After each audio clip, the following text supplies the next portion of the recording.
রথযাত্রায় দীঘার জগন্নাথ প্রসাদ পৌঁছালো সুন্দরবনের বেশপুরে। রাজ্যের মুখ্যমন্ত্রীর উদ্যোগে দীঘার জগন্নাথ দেবের পবিত্র প্রসাদ এসে পৌঁছে গেল সুন্দরবনের প্রান্তিক অঞ্চল হিঙ্গলগঞ্জ ব্লকের বেশপুর গ্রামে।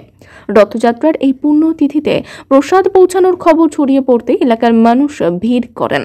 চোখে পড়ে এক অসাধারণ দৃশ্য। হিন্দু মুসলিম উভয় সম্প্রদায়ের মানুষ একসঙ্গে দাঁড়িয়ে প্রসাদ গ্রহণ করছেন, একে অপরকে খাইয়ে দিচ্ছেন, রথযাত্রার আনন্দ ভাগ করে নিচ্ছেন। স্থানীয়দের কথায় এটাই তো বাংলার কৃষ্টি, আমাদের সংস্কৃতি। ধর্ম যার যার, উৎসব কিন্তু সবার। এক অপূর্ব সম্প্রীতির চিত্র ধরা পড়ল এদিন, যেখানে ভেদাভেদ ভুলে মানুষ একত্রে উৎসব উপভোগ করল। হিঙ্গলগঞ্জ থেকে প্রতিনিধি আজিজুল শেখ, ES নিউজ বাংলা।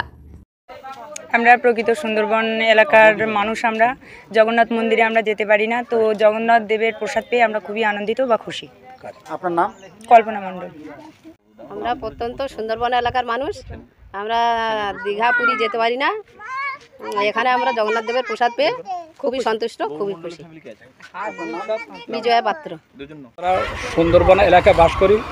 আমরা হিন্দু মুসলমান সব ভাই ভাই একে মিলিতভাবে বসবাস করি। আর আমরা এই দীঘার থেকে জগন্নাথ মন্দিরে যে প্রসাদ পেয়েছি, আমাদের এলাকায় আমরা হিন্দু ভাইরা আমরা সব পেয়ে খুব খুশি।